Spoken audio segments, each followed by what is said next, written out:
Hello, Canastota. I'm Sean Becerra, Superintendent of Canastota Central Schools, and this is the weekly video update for Friday, January 15th. This week marked our second week back to in-person and hybrid instruction after returning from the holiday break, and things have gone very well so far. I'd like to remind everyone that we've asked families to notify their child's building principal if they are requesting a change in the method of instruction for their child in the third marking period, beginning February 1st. If you would like them to continue in their current schedule, which is either fully in-person or fully remote at the K-6 level, or fully remote or hybrid at the 7-12 level, you do not need to contact us. In order to review the requests and make any necessary schedule adjustments, those requests should be made by this coming Tuesday, January 19th. As we've noted throughout the year, at any given time we may have to make adjustments to our schedule based on situations related to COVID. We've been fortunate in that we haven't had to close any buildings since our return from the holiday break. I need to remind everyone that at any given time over the past several months, we've had individuals associated with the school, both adults and students, who have been in isolation or quarantine. No doubt this will continue for the foreseeable future. We have handled these issues consistently from the very beginning of the year, meaning the following. If the entire district or an entire building needs to be closed due to COVID, we always send a school messenger out to everyone on our contact list every time. If it is only specific individuals or specific classrooms that are impacted, but not the entire building or district, those individuals are personally contacted by a member of the school staff.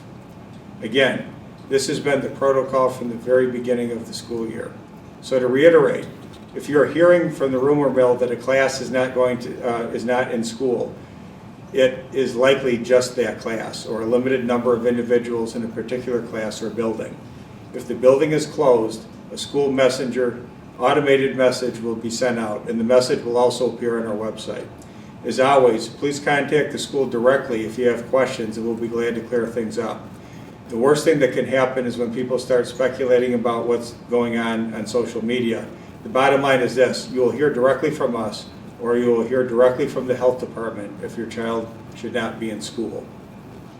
As we continue to closely look at our schedule and our ability to offer opportunities for our students, I'd like to announce that a late bus option will be available for students in both Robert Street and the junior senior high beginning next week. As you know, since the beginning of the school year, due to the strict bus capacity requirements in place by the state, students in grades 4 through 12 have not had the ability to stay after the required school hours. Beginning next week, Robert Street students signed up for specific adult supervised activities will be able to stay until 4 p.m. 2 days per week, and junior senior high students signed up for specific supervised activities will be able to stay until 4 p.m. 2 days per week. Please consult the specific schedule and requirements that have been outlined by the principals for both buildings. Again, it's very important that the procedures for staying after school are strictly adhered to, as we must stay within classroom and bus capacity limits. We're pleased that we can now offer this additional opportunity for students to have additional access to learning opportunities. To conclude, I'd like to continue in the theme started a couple weeks ago by spending some time looking back on 2020 and looking ahead as we move into 2021. An exciting topic that actually bridges all the way back to 2019 is our upcoming capital project.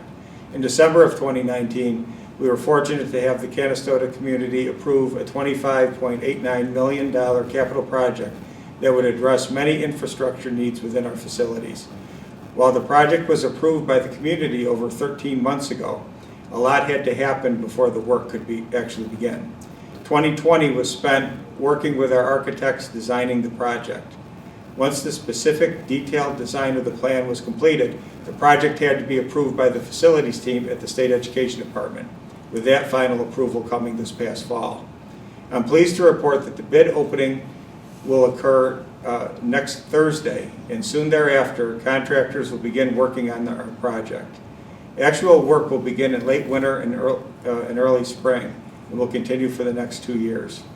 This is extremely exciting news, as many much-needed updates to our facilities infrastructure will be addressed within the scope of the project. We talk a lot about pride in the Canastota community, and this project will ensure that we're taking care of the facilities that serve as the center of our community. We owe it to the students and to all of the Canastota community to have facilities that send the message that we're proud of our school and we're about high expectations. Next week, we will provide an overview of the specific updates to our facilities that will be included in the project. So stay tuned. Until next week, stay healthy, have a great weekend, and go Raiders.